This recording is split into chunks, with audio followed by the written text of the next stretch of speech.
अधिकारियों के दल से करेंगे बातचीत। केंद्रीय गृह मंत्री अमित शाह ने कहा कि केंद्रीय सशस्त्र बलों की 1700 कैंटीनों में सिर्फ मेक इन इंडिया मार्क की स्वदेशी वस्तुएं मिलेगी। केंद्रीय विदेश मंत्री एस जयशंकर ने शंघाई कॉरपोरेशन संगठन के अधिकारियों से वीडियो कॉन्फ्रेंसिंग के जरिए की बातचीत।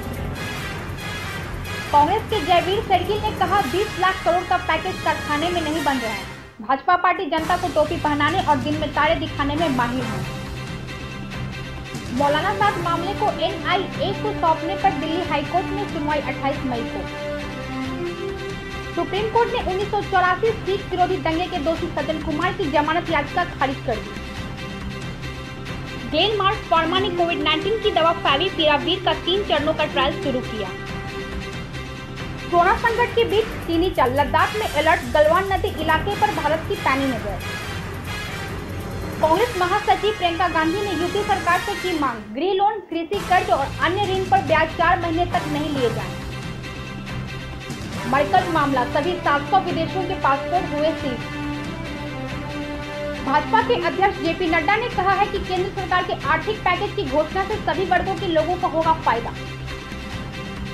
मिजोरम की सरकार ने वार्षिक बोर्ड परीक्षा 2020 की 10वीं कक्षा के नतीजे घोषित किए।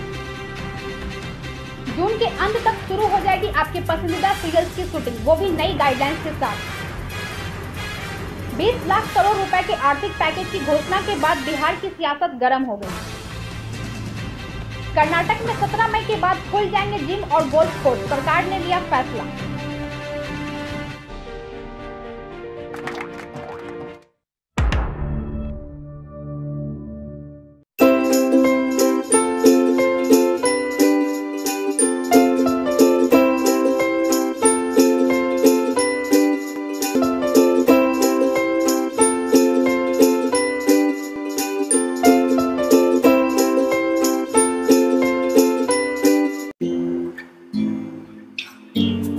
हर घर चुपचाप से ये कहता है, अच्छा लगता है जब सब कोई अंदर रहता है। अच्छा लगता है जब सब कोई अंदर रहता है।